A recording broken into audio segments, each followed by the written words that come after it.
Hey everyone, welcome to part 8 of the CD series. In this video, I did get carried away. I didn't have my camera equipment with me, so I'm recording this on my phone, so the format's going to be a little off of my normal videos, but anyways, hopefully you guys still enjoy it. As you'll see here, I'm going to do the oil pressure test with just the starter, just to establish a good baseline, make sure the engine's healthy, and get it started in this video. So it's a very exciting video for me.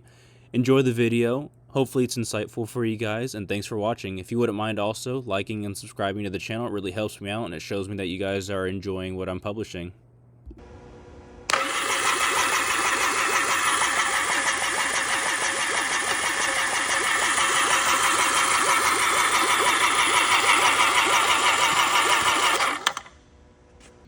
Right now I'm working on installing the engine computer.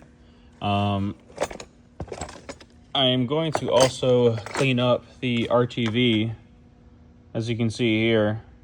I'm going to clean this up and then just do an inspection inside there, inside the intake manifold. Make sure there's no trash, and then I'll be good to throw this on the engine. So I'll update you guys once I get to that point.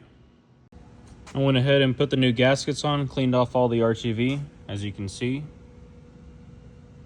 And I put a new throttle body gasket on. So I'm going to go ahead and work on putting it on the engine.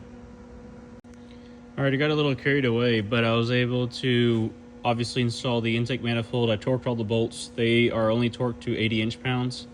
As with any of the M6 Torx bolts, they're all 80 inch-pound for torque. So I went ahead and torqued that. As you can see, I got my oil pressure gauge hooked up. And I also did check the oil pressure switch, made sure it was good.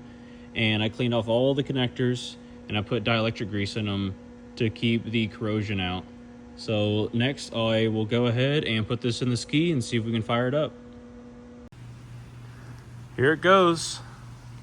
Motor is about to get installed and I'll show you guys once it's sitting in there. Alright, got the engine installed. I got the motor mount set loosely because I do have to align the engine for the prop shaft and all that. But I should be able to go ahead and hook up the main harness and test fire this thing. So I'll show you guys once I get to that point. I just got done putting sealant exactly where it needs to go for the exhaust manifold. I'm going to go ahead, throw it on, and I've already went ahead and installed all the or connected all the connectors for the main harness coming out of the fuse box over there. Just plugged all the sensors in. I haven't secured any zip ties or anything on the routing of the top of the motor or going through the suspension of the ski. I just want to hear this thing start. So I'm going to put this exhaust manifold on. Like I said, I've already got the harness connected, and we'll see if we can get this thing to fire. All right, I got the engine harness completely hooked up. I got the manifold on and torqued. I'm going to go ahead and, battery's connected, as you can see here. So I got everything hooked up. Let me grab the key real quick, wherever I placed it. Right there. All right, let's see if this thing will wake up.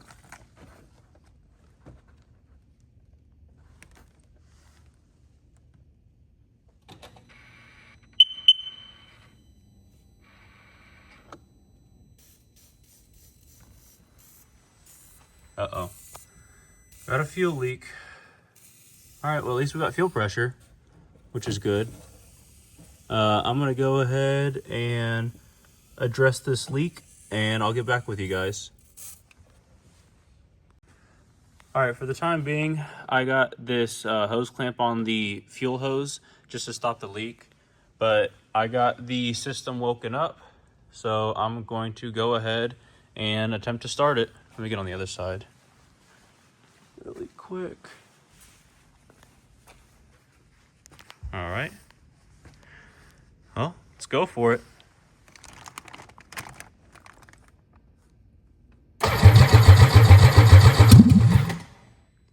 That is going to be very loud.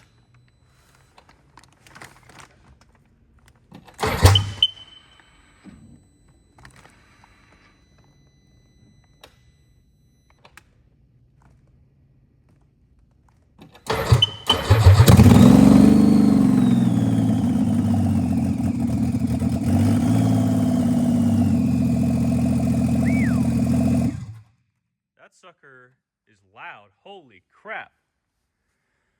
All right, I don't want to run it too long because one, I don't have the cooling system hooked up, and two, obviously the exhaust is wide open.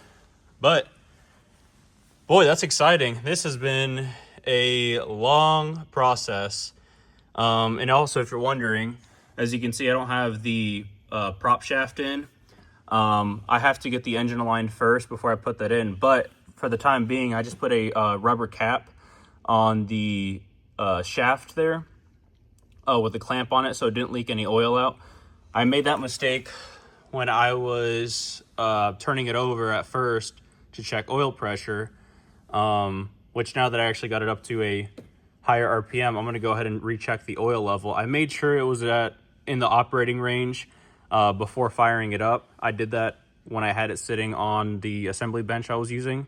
But man, that is really exciting to hear this thing actually start and idle versus before at the start of the series.